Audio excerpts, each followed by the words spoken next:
Welcome to Inside British Royals. This is your exclusive look inside the world's most famous family. We are exploring the scandals, secrets, and power plays that define the modern monarchy. If you are new here, please do well to hit that subscribe button for more updates. Born into the heart of the British monarchy, Princesses Beatrice and Eugenie were supposed to represent a fresh, modern royalty.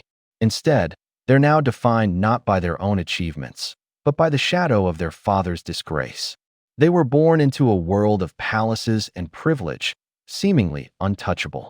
Yet, for all their closeness to the throne, they've been dragged into the center of a royal storm they never asked for, a storm created by the man who gave them life, Prince Andrew. This is the story of how two princesses are trying to navigate a future forever tarnished by a scandal they had no part in, forced to choose between the father they love and the institution they were born to serve. Their story isn't one of crime or personal mistakes, but of collateral damage.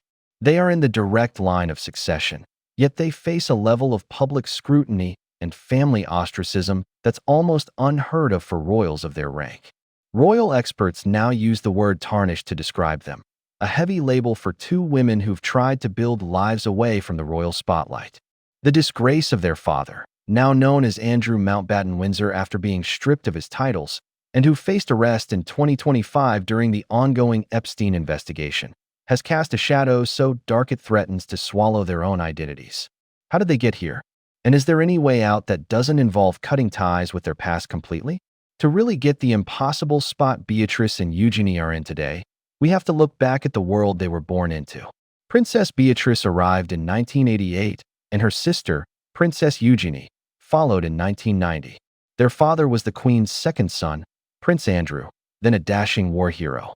Their mother was Sarah Ferguson, the fun-loving, red-headed duchess who seemed to bring a breath of fresh air to the stuffy palace halls. For a moment, the Yorks were the monarchy's golden couple. But the fairy tale fell apart, and fast. The girls' childhood was a constant battle against tabloid obsession and public scandal. Their parents' marriage started to crumble in the public eye when they were just toddlers. The infamous toe-sucking incident of 1992, where the Duchess was photographed with her financial advisor while still married, became a global joke and a huge embarrassment for the royal family. Their parents separated that same year and divorced in 1996. While Andrew and Sarah famously remained close, even living together for years after their divorce, the girls grew up in a broken home, defined by their parents' dramas. They were the first grandchildren of a monarch to have divorced parents, which immediately set them apart. From a young age, they were torn apart by the media in a way their cousins, William and Harry, were not. Their fashion was mocked, their weight was debated, and their holidays were criticized. It was a harsh lesson to learn so young. As a royal, you're judged not just for who you are, but for who your parents are. But that tough upbringing forged a deep bond between the sisters and gave them a resilience they would desperately need later on. Unlike their cousins William and Harry, Beatrice and Eugenie were never going to be full-time working royals. That meant no public funding and the expectation that they'd get real jobs. This was both a blessing and a curse. On one hand, it gave them a level of freedom and normalcy that's incredibly rare for someone born so close to the throne. On the other, it left them in a strange royal limbo, actual princesses who had to survive in the professional world, all while carrying a title that guaranteed intense scrutiny. Princess Beatrice went into finance and business, eventually becoming a vice president at the software company Affinity. She also became a powerful voice for dyslexia advocacy, a condition she has openly talked about. Princess Eugenie found her place in the art world, becoming a director at the Hauser v. Wirth Art Gallery in London. She also co-founded the Anti-Slavery Collective, a charity fighting modern slavery. Both sisters married men from outside the royal bubble. Eugenie married Jack Brooksbank in 2018, and Beatrice married Edoardo Mapelli Mazzi in a private ceremony in 2020. They started their own families, seemingly building the stable, private lives their parents never had. Through their jobs and charity work, they were quietly showing a commitment to service without taking a public paycheck. And for a while, it looked like it was working. It seemed they had finally stepped out of their parents' shadow and were being judged on their own terms.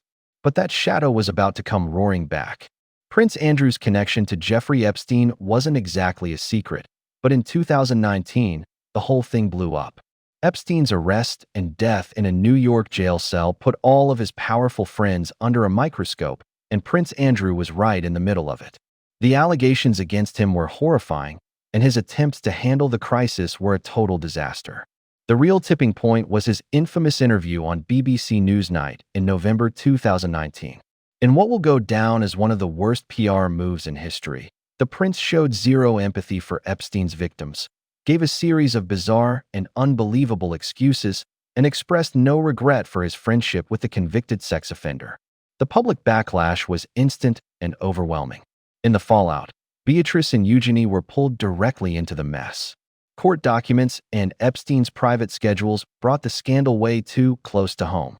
An old email from 2011 surfaced, outlining a plan for Prince Andrew to have lunch with Epstein after he got out of prison.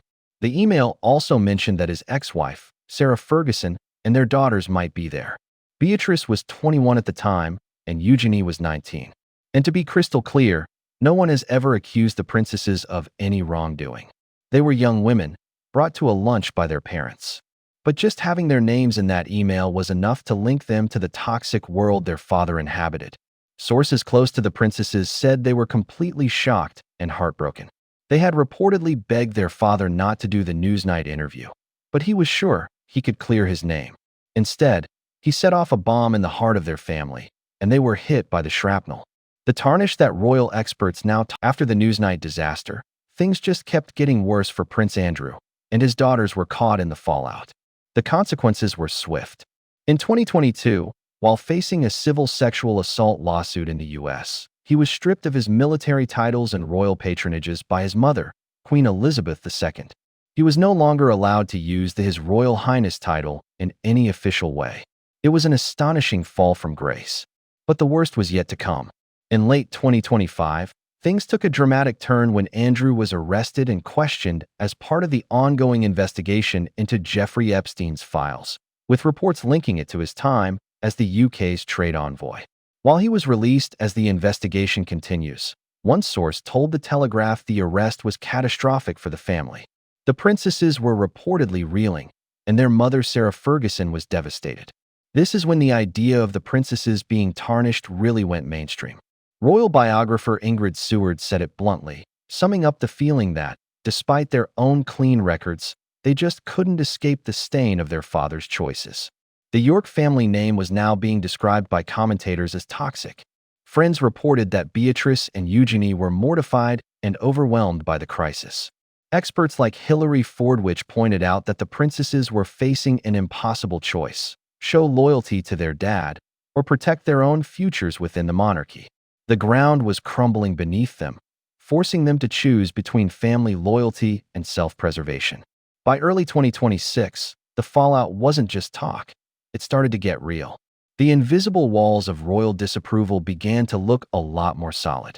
Reports started swirling that the sisters had been effectively shut out of certain royal events, a move said to be pushed by the future king, Prince William, who wants a leaner, scandal-free monarchy. A source told the Mail on Sunday that the princesses were banned from attending Royal Ascot in 2026, and that an order had come down barring them from being photographed with senior royals for the year. This was seen as a direct move to put distance between the core royal family and the toxic York brand. Princess Beatrice was reportedly completely blindsided by the decision, a painful, public slap in the face. But the princesses aren't just sitting back and taking it. In a powerful move of their own, both Beatrice and Eugenie made a very public appearance with King Charles and other senior royals for the Christmas church service at Sandringham in December 2025. This wasn't just a casual family walk. Royal author Robert Jobson saw it as a clear message about their priorities. By literally standing with the king, they were showing their loyalty to the crown, signaling that the institution came before the family drama. Their parents, Andrew and Sarah, reportedly supported the move, knowing their daughters needed to secure their own place. It's the perfect picture of their new reality. Publicly snubbed one minute, strategically embraced the next, all while trying to stay afloat in the treacherous waters of palace politics. The public pressure also seems to have cracked the family's private facade.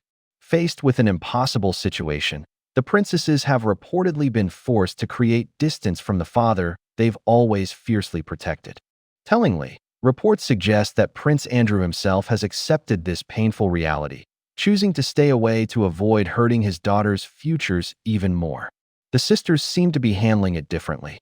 Sources claim that Princess Eugenie has taken a harder line, going no contact at all with her father, a level of separation one source compared to the public distance between the Beckhams and their son, Brooklyn. This suggests a total break, at least publicly, to protect her own family. Princess Beatrice, on the other hand, is said to be walking a fine line. While she has reportedly cut back on regular contact, it's believed she's still trying to support her father privately, torn between her compassion for him and the harsh reality of her public role. This split shows the agonizing personal toll of the scandal.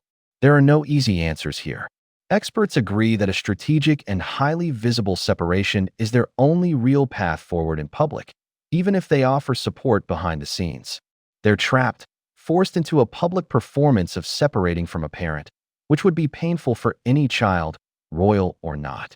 But through all this personal and public drama, one thing is set in stone. Princess Beatrice and Princess Eugenie's places in the line of succession are secure. Beatrice is currently 9th and Eugenie is 12th in line to the British throne. That's their birthright, and it has nothing to do with their father. This has become a hot topic as Parliament has reportedly debated legislation to remove Prince Andrew, currently 8th in line, from the order of succession. According to Dr. Craig Prescott, a UK constitutional law specialist, any such move would likely be surgical, targeting only Andrew to avoid bigger constitutional headaches. The princess's rights are their own. While some commentators have called for their removal to make a clean break, there's no official plan to do so. And here's where it gets really complicated. Princess Beatrice actually holds a constitutionally important job. As one of the top adults in the line of succession, she's eligible to be a counselor of state, one of the few senior royals who can step in for the monarch if he's sick or abroad. She's already done it. That's a huge sign of trust from the king, which stands in stark contrast to the reports of her being iced out at family events. This contradiction defines their future. What will it look like? Royal commentator Richard Fitzwilliams has warned that under a future King William, who he sees as a future enforcer, the princesses could face total exclusion, especially if their father ever goes to trial. Their connection to William and Catherine, the Princess of Wales, is said to be limited, which could leave them vulnerable. They could see their remaining roles disappear and fade from public life entirely. Or they could continue on this strange path they're on now, titled royals with their own careers, forever balancing their bloodline and their father's legacy. So what's your take on all this? Is it fair that the princesses are being judged for their father's actions? Can they ever really escape the shadow of this scandal? Let us know what you think in the comments. And if you're into deep dives on the royal family, make sure you subscribe and hit that notification bell so you don't miss what's next.